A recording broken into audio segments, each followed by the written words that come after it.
নমস্কার বন্ধুরা, আমরা সবাই জানি ভারতীয় রেল বিশ্বের অন্যতম বৃহত্তম রেল নেটওয়ার্ক। ট্রেনের কুঝিংচির শব্দের সঙ্গে আমরা কমবেশি সকলেই পরিচিত। কিন্তু আপনি কি জানেন ট্রেনের এই কুঝিংচির শব্দ অর্থাৎ ট্রেনের হর্নের অনেক রকম ভেদ রয়েছে? ভারতীয় রেলে 11টি হর্ন রয়েছে, যার প্রতিটির অর্থই কিন্তু আলাদা। জেনে নেওয়া যাক কোনটির অর্থ কি। নাম্বার 1, ট্রেনের একবার ছোট হর্ন দেওয়ার অর্থ মোটরম্যান ট্রেনটিকে পরিষ্কার করার জন্য রেল ইয়ার্ডে নিয়ে যাবেন। নাম্বার 2, দুবার ছোট হর্ন দেওয়ার অর্থ চালক গার্ডকে ট্রেন ছাড়ার অনুমতি চাইছেন। নাম্বার 3, তিনবার ছোট হর্ন, এই হর্নের ব্যবহার খুবই কম।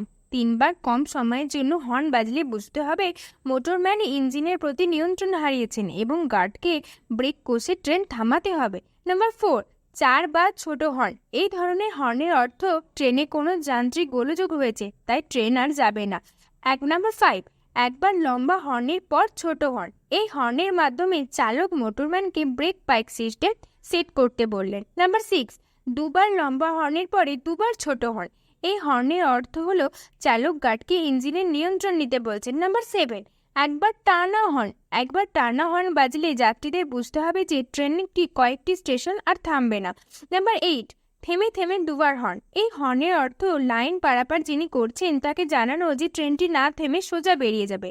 নাম্বার 9, দুবার লম্বা এবং ছোট হর্ন, এই ধরনের হর্নের অর্থ ট্রেনটি লাইন বদলাচ্ছে।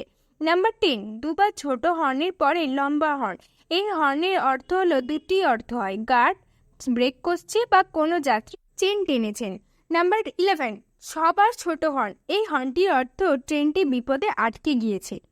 ভিডিওটি ভালো লাগলে একটি লাইক করে চ্যানেলটি সাবস্ক্রাইব করে দেবেন। ধন্যবাদ।